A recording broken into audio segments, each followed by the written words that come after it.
اب آتے ہیں ایسی طرف جہاں خدا کریم یہ اجازت بھی دے رہا ہے، اور یہ خود مسئلہ ایک اور مسئلے کو یا کئی اور مسئلوں کو بھی اپنے اندر رکھے ہوئے ہے۔ وہ یہ ہے کہ اگر کسی وجہ سے یا بلا وجہ یا کسی مثبت وجہ سے، وجہ مثلا یہ بھی ہو سکتی ہے کہ ماں اپنے بچے کو دودھ پلانے کے قابل نہیں ہے، بیمار ہے یا ہے ہی نہیں، چلی گئی ہے، یا خدا نخواستہ فوت ہو گئی، یہ بھی ہو سکتا ہے، یا چلی گئی ہے، یا یہ ہے کہ ماں بچے کو دودھ پلانے ہی نہیں چاہتی، یا یہ ہے کہ ماں بیمار ہے۔ ادھر سے یہ تو ماں کی مسائل، دوسری طرف شوہر کے مسائل ہو سکتے ہیں کہ شوہر اپنے بچے کو اس ماں کا دودھ نہیں پلانا چاہتا، وہ چاہتا ہے کہ ماں کو، اس بچے کو کسی خاص قسم کے لوگ یا کسی خاص قسم کے طبقے یا کسی خاص قسم کے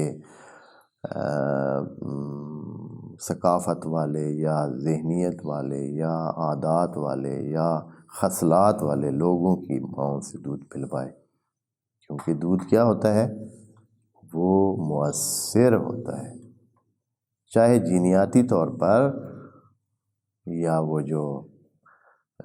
انسان میں جینز ہوتے ہیں، یعنی وہ چھوٹے سے چھوٹا جو سیل ہوتا ہے جس سے انسان بنتے ہیں، یا وہ ایک خاص قسم کی چین سا ہوتا ہے جس میں ترتیب فکس ہوتی ہے، جو اسی کے مطابق اگلے انسان جو ہے وہ موجود ہوتے ہیں، اور ان کے جو بعد والے انسان ہیں ان کے جینز اور پچھلے انسانوں کے جینز جو ہے وہ ملتے ہیں آپس میں، اور ان کی ترتیب، وہ جو سیٹنگ ہوتی ہے سیلوں کی، یا جیسے بھی وہ ایک خاص قسم کی سٹرنگ ہوتی ہے، اور اس پہ جو سیل ہوتے ہیں ان کی سیٹنگ ہوتی ہے، تو اس سے کیا ہوتا ہے؟ انسان کی عادات، خصلات اور ان پہ بھی اثر پڑتا ہے۔ ویسے تو وہ اسی ماں سے ہی مربوط ہے بایولوجیکلی، طبیعی طور پر، لیکن اب جو مرحلہ ہے دودھ پلانے کا، یہ 2 سال دودھ پلانے والے بھی یہ بہت بہت زیادہ مؤثر ہوتے ہیں انسان کی شخصیت بنانے میں۔ آپ لوگوں نے، دوستوں نے یہ بات سنی ہوئی ہے کہ جیسے آپ کہتے ہیں کہ فلاں نے مثلا اس ماں کا دودھ پیا ہوا ہے، فلاں ماں کا دودھ پیا ہے، میں نے اس ماں کا دودھ پیا ہوا ہے، یا اس قسم کے۔ وہ دودھ پینے کا مطلب یہ ہے کہ یعنی وہ جو اچھی خصال اس ماں میں ہیں، جیسے شجاعت ہے، جیسے غیرت ہے، جیسے اچھا اخلاق ہے، جیسے کوئی اور اچھے خصائل ہیں، مہمان نوازی ہے، یا دوسرے خصائل جن سے اچھی باتیں انسانوں کو محسوس ہوتی ہیں، تو یہ چیزیں دودھ پلانے کے اثر میں پیدا ہوتی ہیں۔ تو کیا کیا جاتا ہے؟ ایک روٹین ہے کہ لوگ اپنے بچوں کو، ابھی نہیں ہے روٹین، پہلے بہت زیادہ تھی، اب کم ہو گئی ہے، اب تو ڈبے کا دودھ سب کے لیے چلتا ہے، تو ماؤں کا دودھ پلایا جاتا تھا، اور اس کام کے لیے